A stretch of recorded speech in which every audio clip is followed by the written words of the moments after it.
dipersembahkan oleh Halo pemirsa, saya Veronica Muniaga hadir menyapa Anda dalam program Special Dialogue. Kali ini kita akan membahas kinerja Panin Bank dan geliat bisnisnya di tahun 2016.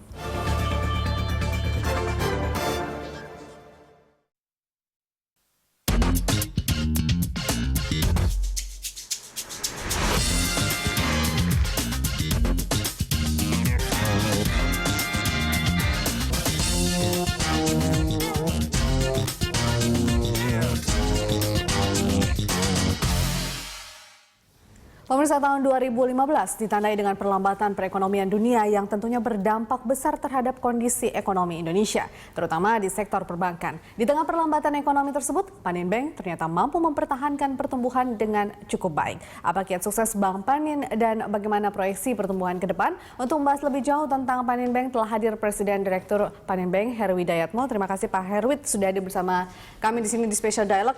Pak, pada tahun 2015 kemarin memang kita tahu itu adalah tahun-tahun yang cukup kritis, menyeramkan juga ya bagi sektor perbankan, begitu ditakuti. Tapi kalau untuk Panin Bank sendiri secara pertumbuhan usaha memang cukup moderat di tahun kemarin. Itu bagaimana sih kinerja Panin Bank kemarin, Pak? Alhamdulillah, terima kasih sebelumnya Veronica. Jadi menutup tahun 2015 kemarin, Panin Bank masih meskipun kinerjanya tidak sebagus tahun sebelumnya, tapi setidaknya masih membuahkan hasil yang positif. Jadi laba bersih kita setelah pajak sekitar 1,3 triliun dan total aktiva tetap kita, total aset kita yang secara grup, artinya konsolidasi Panin Bank dan anak-anak perusahaan mencapai 183 triliun. Jadi Panin Bank sendiri alhamdulillah tetap berada di urutan ke-8, baik dalam urutan total aset maupun total kredit di industri perbankan Indonesia. Tapi pada tahun 2015 kemarin, bagaimana sebenarnya Panin Bank melihat kondisi perekonomian saat itu? Apakah memang itu merupakan saat-saat atau momen yang cukup sulit bagi sektor perbankan, khususnya mungkin ini Panin Bank sendiri menghadapinya bagaimana, Pak? Ya, saya kira tidak berbeda dengan industri perbankan yang lain. Memang kalau boleh jujur kita katakan memang cukup berat. Tapi alhamdulillah kita juga bisa mengelola operasi perbankan kita dan kita bisa mengendalikan biasanya ukuran perbankan dalam segi non-performing loan ya. Non-performing loan kita masih di bawah 2,5%.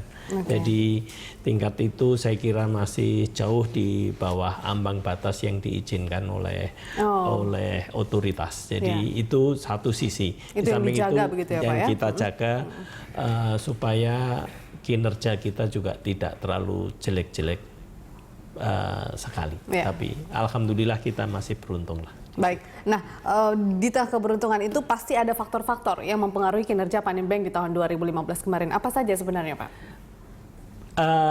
Bank kami adalah satu-satunya bank yang pemiliknya tidak berubah setelah krisis. Jadi di luar bank pemerintah tentu saja. Jadi bank swasta di kalangan 10 besar di industri perbankan ini hampir semuanya sudah beralih pemilikan dan Panin Bank satu-satunya yang pemilikannya masih tetap dalam arti pemegang saham mayoritasnya dan terbebas dari rekapitalisasi pemerintah. Satu hal yang saya kira semua orang mengenal Panin Bank adalah tingkat konservatisme. Jadi kehati-hatiannya dalam mengelola bisnis perbankan. Mungkin itu yang menyelamatkan kita di tahun 2015. Jadi meskipun zaman sudah modern harusnya lebih dinamis, tapi tingkat konservatif itu sendiri masih tetap dipertahankan oleh Panin Bank. Tetap kita jaga. Baik. Nah, mengingat pertumbuhan kredit yang lambat, tadi juga sempat Anda katakan bahwa itu untuk NPL sendiri masih tetap dijaga angkanya karena itu menjadi salah satu indikator juga di masa kritis pada tahun 2015 kemarin. Bagaimana sebenarnya mengelola resiko NPL itu sendiri, Pak? Ya, ini yang unik di Panin Bank. Jadi kita betul-betul punya kriteria pada industri mana yang kita mampu membiayai. Kalau kita memang tidak mempunyai kemampuan untuk masuk dalam industri tertentu dalam baik pemahaman maupun pengetahuannya, dan kita belum bisa menghitung risikonya, biasanya kita hindari. Jadi kita hanya masuk ke betul-betul pembiayaan pada industri yang kita kenal dengan baik, kita bisa kelola dengan baik. Industri apa saja yang pada tahun 2015 kemarin kemudian menjadi sorotan Panin Bank yang masih punya potensi untuk terus berkembang di tengah krisis ataupun juga perlambatan ekonomi? Saya kira sektor perdagangan masih cukup ada ruangan di situ, dan terus terang saja memang kita agak menghindari sektor-sektor yang seperti pertambangan. Yang kira-kira berkaitan dengan itu, sehingga risikonya memang kita tidak bisa kendalikan dengan baik. Dan mohon dimengerti juga bahwa hampir 50% dari portofolio kita, 40% lebih, 45% sekitar itu adalah di sektor UMKM dan komersial. Jadi kita bukan bermain di level yang besar, tapi justru di sektor yang menengah. Seberapa besar Panin Bank sendiri menaruh kepercayaan pada sektor tersebut?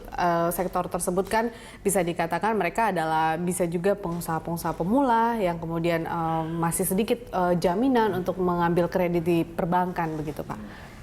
Tidak, tolong diartikan ini bukan pemula, tapi mungkin mereka sudah lama bergerak di dalam dunia usaha mereka, tapi mereka skalanya memang tidak memerlukan skala yang besar seperti korporasi besar.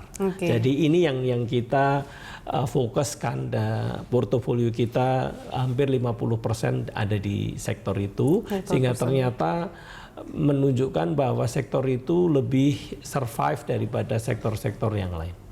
Memasuki tahun 2016 saat ini, bagaimana Panin Bank melihat kondisi perekonomian? Apakah memang sudah terjadi peningkatan yang kemudian mendukung kinerja Panin Bank ke depannya, atau apakah ini masih juga bergerak cukup moderat hingga saat ini, Pak? Ini pertanyaan menarik dan tidak mudah dijawab. Tapi sekali lagi, kalau kita melihat ke depan kan pasti kaitannya adalah harapan kita. Dan saya kira kami semua cukup optimis ada pergerakan ke arah yang lebih positif di mudah-mudahan di 2016. Yang mengapa saya mengatakan demikian? Karena pemerintah sudah dalam jalur yang tepat. Jadi di seluruh dunia manapun, kalau dalam keadaan krisis ekonomi, peranan pemerintah yang harus keluar di situ. Dan ini pemerintahan Bapak Joko Widodo saya kira sudah memberikan arahan yang tepat dengan prioritas infrastruktur untuk pembangunan infrastruktur di seluruh daerah. Mudah-mudahan dengan pergerakan ini akan menggerakkan ekonomi secara keseluruhan. Memang tidak ada negara di dunia yang terlepas dari krisis, dan saya kira tidak hanya Indonesia yang menghadapi kesulitan seperti sekarang ini. Semua negara bahkan lebih sulit dari Indonesia. Dan itu tidak seharusnya dijadikan sebuah momok yang mengerikan. Saya kira begitu. Dan melihat kinerja kita dalam 3 bulan pertama tahun 2016, rasanya kita cukup optimis di tahun 2016 semuanya akan lebih baik dari tahun 2015 nanti. Baik, Pak Heruwit, kita akan lanjutkan perbincangan di segmen berikutnya. Pemirsa, Special Dialog kinerja Panin Bank akan kembali sesaat lagi. Tetaplah bersama kami.